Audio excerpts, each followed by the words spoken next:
Hi guys, hope everybody's doing well. Today for our lesson, we're talking about hand-eye coordination, and you guys are going to go through and practice juggling, dribbling, and catching. So on the slide previous to the directions, it talks about manipulations. And when we think about manipulation, it is the purposeful or non-purposeful change. So some of the examples that I gave you to think about were the size of the object that you are using, environments, and external factors. So when you are doing a skill, obviously today we are practicing hand-eye coordination, which is the fitness component, and the skill being either juggling, catching, or dribbling. We always think about what types of factors play into being successful with that skill, and those are manipulations. So the first, the size of the object. When you think about the size of the object, it can be small, medium, large, it can be round, it can be a different shape. So we always need to think about the size of the object, and if what size you're using is too easy or too difficult.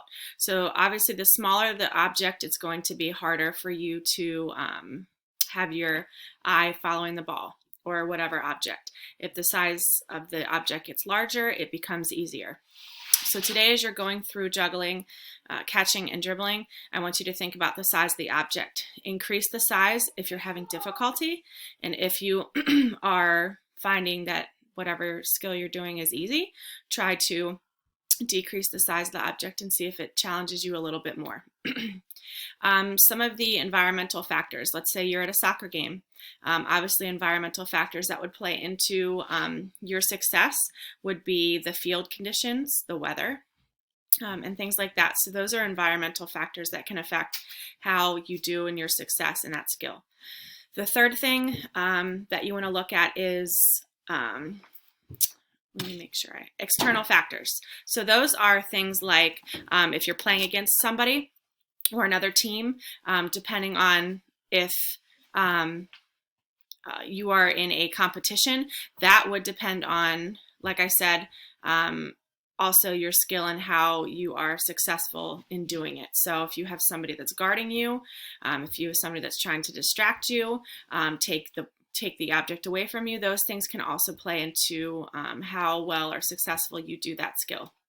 So those are the three main things that I want you to keep in mind today when you are practicing dribbling, juggling, and catching. Again, when you start to do these, make sure, number one, you have space. Number two, everything that you're using is safe, and that you have checked and made sure that you have an area, again, and your parents or whoever you live with is okay with you using that area. If you want to go outside and you have room, by all means, go for it.